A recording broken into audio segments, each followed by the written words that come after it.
Hey guys, what's up? Ryan Dossey here, and this is a video that I'm a little hesitant to make, let alone even release, but I want to expose kind of the real estate like influencer guru business model and show you guys exactly how I would say but how we are making money. Let's dive right in.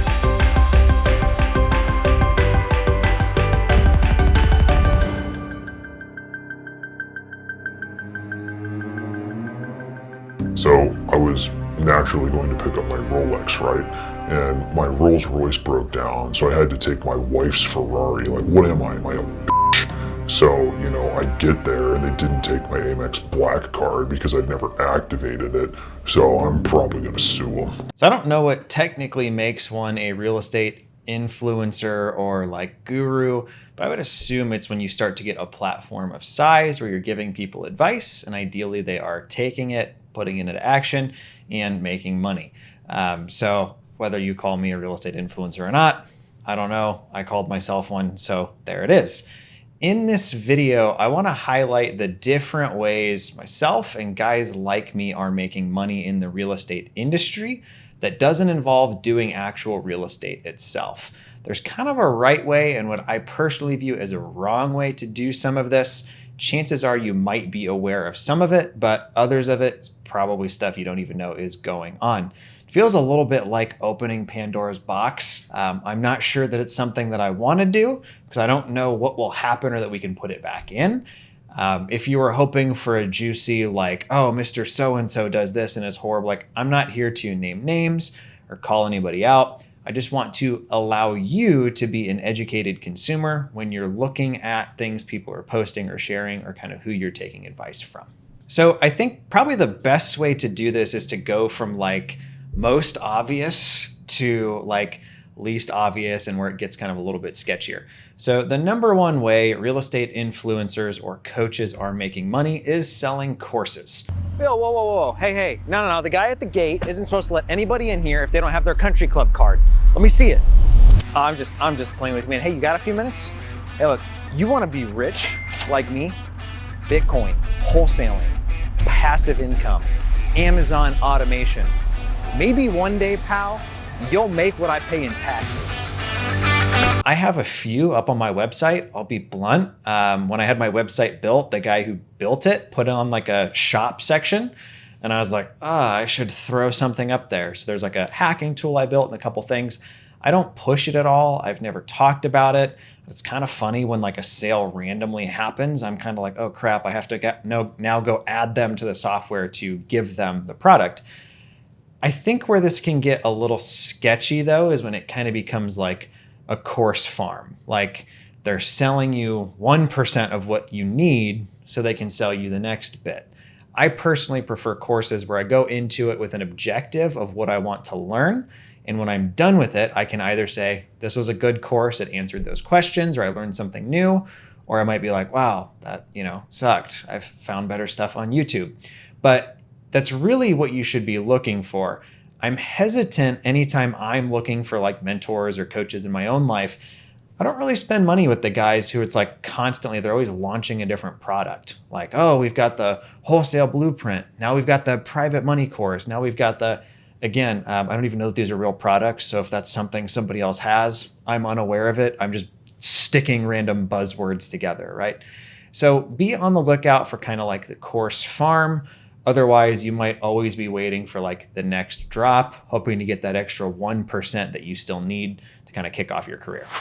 The next way that guys like myself and other folks in the industry are making money is through what's known as like masterminds or one-on-one coaching. So I run a mastermind that's called CCF. Check out this dope blue LED thing I got from Australia behind me. And it's basically a 12-month kind of group cohort where we're involved in helping investors go direct to seller.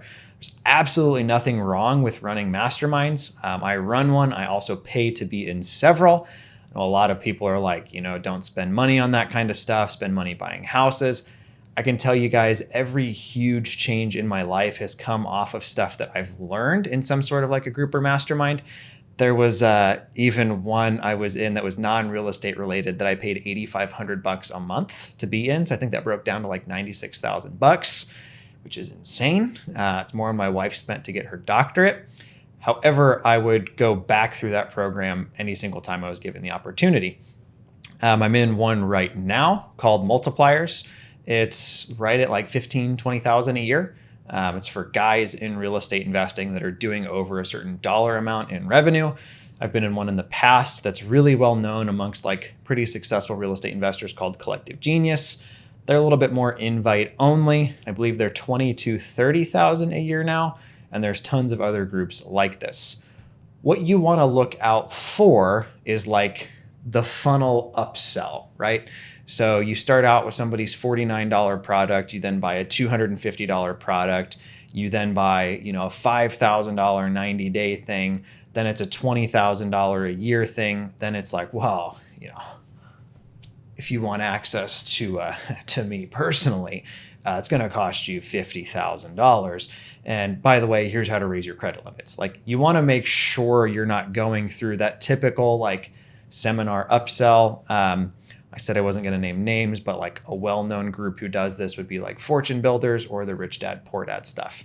Not knocking their stuff. Really, what you put into any of these trainings is what you're going to get out of them. But if you're just starting out, I want to make sure you don't get swept up into something where a marketer is selling you on something that you can't afford to buy or shouldn't buy. I think a lot of folks don't realize the level of intentionality that goes into content like this, posts you're seeing on social media, stories, all that kind of stuff. I'll be blunt, my goal with this video isn't really to grow any of the stuff I'm mentioning. It's more for people to be aware and kind of have a transparent understanding of how this works. And in theory, if that grows my YouTube channel, great. If it makes you trust me a little bit more, awesome. Hopefully I don't lose any friends for it, but we'll see. One of the other kind of obvious ways that they're making money, or that I'm making money, is through other products or services that they might own or offer. So for instance, if you're new here, I own a direct mail company called Ballpoint. We do direct mail for real estate investors. And I also own an answering service called Call Porter. We take inbound calls for investors and agents all over the country. Now, one thing that I always recommend whenever you're like looking at or vetting particular vendors, you want to look at the folks who created that company, who run it, and decide, are they doing what you want to do? Are they having, success or results? There's a lot of folks that start out, do one flip, and then decide, I'm going to put out this particular tool because it's easier to kind of, sell shovels than actually be the one who uses them. So I always recommend just kind of looking at the person behind the tech that you're interested in. It's not that there's people that aren't investors that haven't made great products. I can just tell you the tools I use that I love the most come from people who are investors themselves. The next one, and this is kind of like the letting the cat out of the bag, so to speak, is what is known as affiliate marketing. So affiliate marketing, if you're not familiar with it, is when you recommend a product or tool or course or something that's somebody else's, and for every sale they get that came from you, you are paid a commission. No, like they have to know, like if you've gotten any value out of interacting with me, you need to use my code. It's sexy, but with two C's, so like sexy, but it's pronounced sexy, and then it's the year I was born. It's 2004.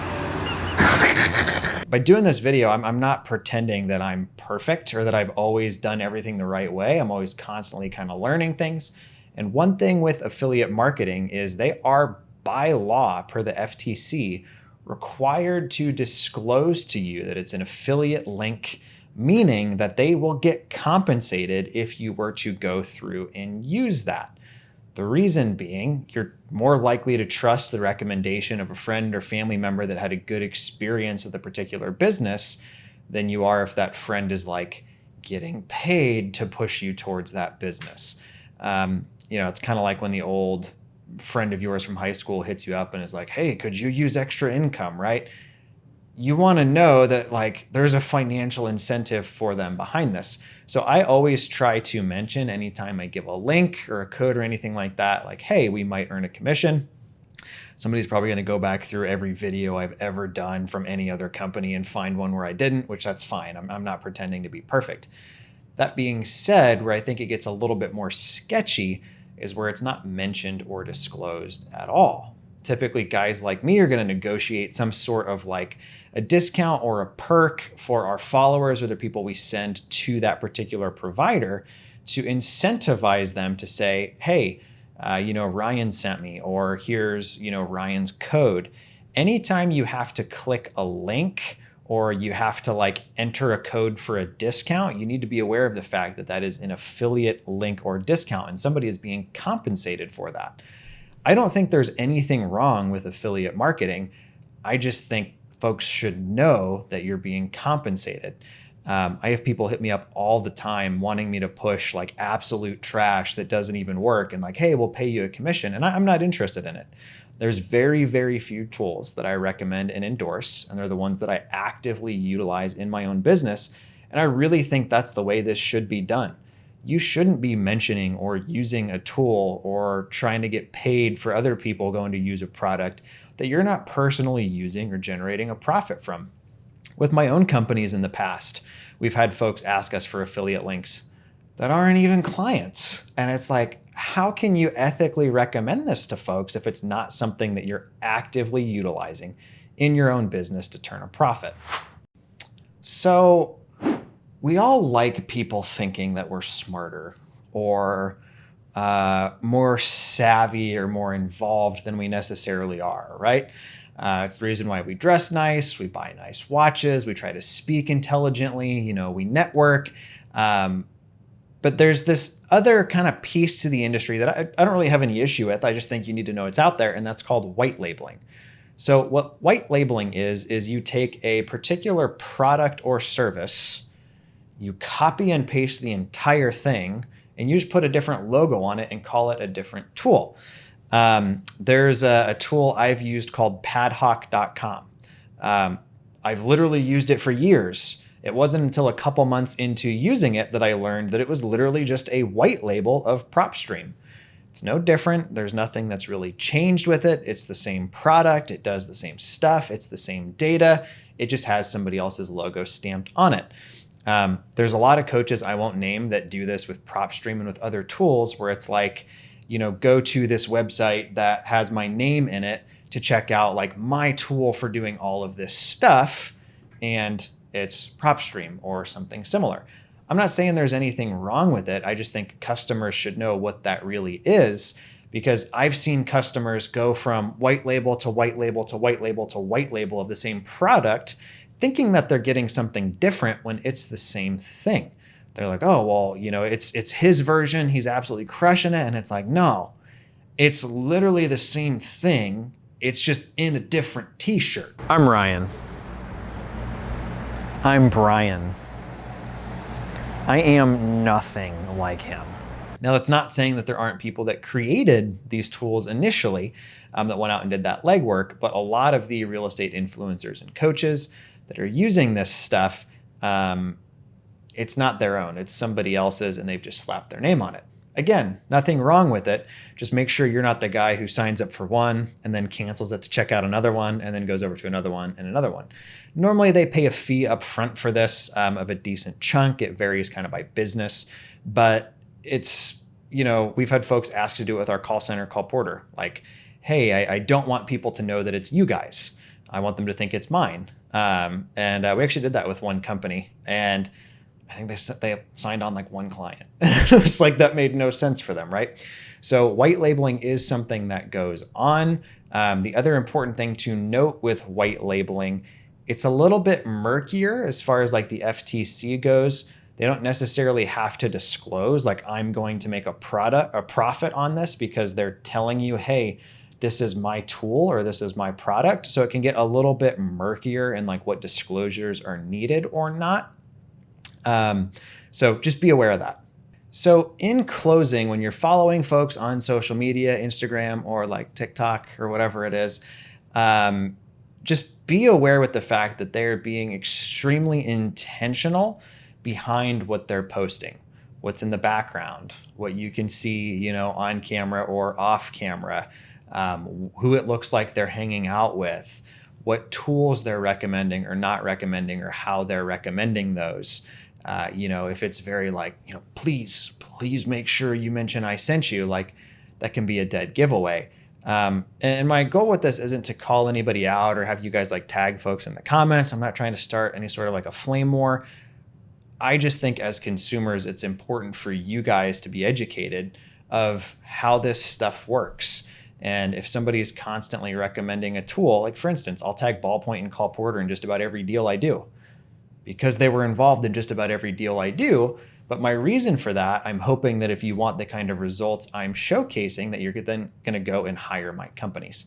The last one I almost totally forgot about, I'm actually shooting an outro here, is like YouTube income, income from people wanting you to like, hey, post a, you know, share me in your story for $200 or whatever. I think I almost forgot YouTube income because I get like $500 a month. It's nothing super exciting. But that is in a nutshell kind of the business model of being a real estate coach or guru kind of exposed, the various different ways they're making money, and how to spot potentially if somebody's pushing you down a certain path for a certain reason. I don't think there's anything wrong with it. There's a lot of this stuff that I'm personally doing, but I think being transparent and upfront with folks is the difference between actually recommending things that are going well for you and just being like just cash grabbing, which is gross. Nobody wants that. Thank you for taking the time to watch this. Hopefully you found it insightful and informational. My goal isn't to like inspire you to become the next real estate like coach or guru. It's more if you are starting out in real estate or currently in real estate, I just think you should be aware of how folks are making money and what they're getting paid for telling you. I mentioned YouTube, so be sure to like and subscribe. I'd appreciate you helping me make an extra 13 cents. Again, my name is Ryan Dossey. Talk to you next time.